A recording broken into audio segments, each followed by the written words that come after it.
Бұл жасқа келгенше жақсы өткіздік бе? Жаман өткіздік бе? Әйтеуір бір талай өмірімізді өткіздік. Қазақтың ұлы ойшылы Абай Құнанбайұлының туғанына биыл 178 жыл. Абай түбі терең мұхит қой, мен одан қасықтап қана алдым деп Мұхтар Әуезов айтқандай, Абай ілімін кез келген адам түсіне алмас. Ақынның ойшылдығы, шешендігі, ұстаздығы, білімінен бөлек, хакімдігінің өзі бір төбе дейді абайтанушы Жабал Шойынбет. Бар ғұмырын ғұламаның болмысын бағамдауға арнаған ғалым, ойшылды теңізге теңеп, мен оның бір бұрышында ғана жүз алдым дейді. Ақын Абаймен бірге Абайдың хакімдігін де білуіміз керек. Абай бірінші Алланың өзі рас, сөзі рас деп айтады. Яғни Алла туралы Абай терең кеткен.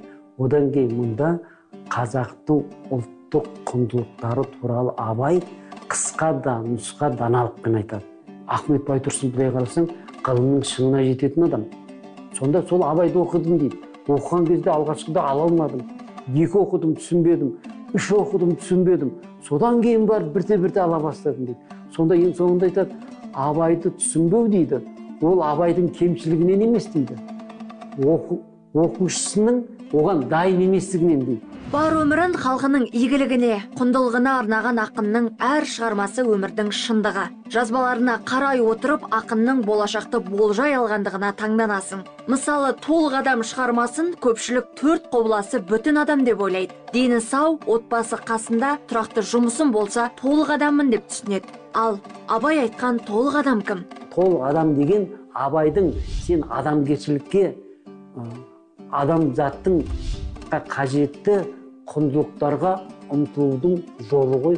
Адам туылғанда миында ешқандай қыртыс жоқ, теп-тегіс дейді. Яғни адам тап-таза, ойында ешқандай бір жаманшылық басқа түк те жоқ. Тап-таза болып туылды. Сонда адамның бәріне тән. Алла жаратқанда адамның бәрін бірдей етіп жаратты. Енді жарты адам деген сөз не? Енді сен дүниеге келгеннен кейін ішесің, жейсің, одан кейін есің кіргеннен кейін оқуға, басқаға ұмтыласың дегендей, сол кезде мидың қыртысы көбейе бастайды ғой.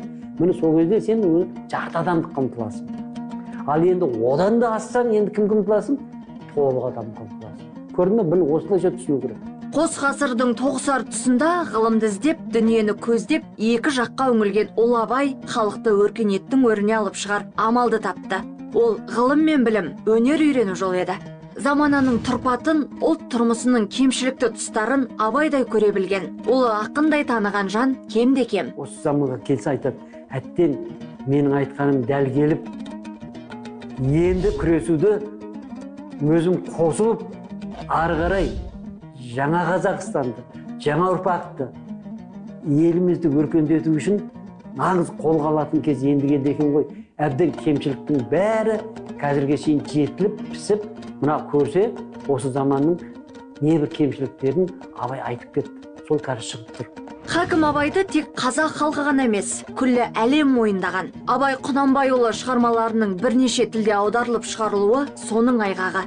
Сонымен қатар шет елдерде жазушыға арналған ескерткіштер, музейлердің болуы және ақынның туған күнінің дүние жүзі бойынша дүркіреп өтуі осы сөзіміздің дәлелі.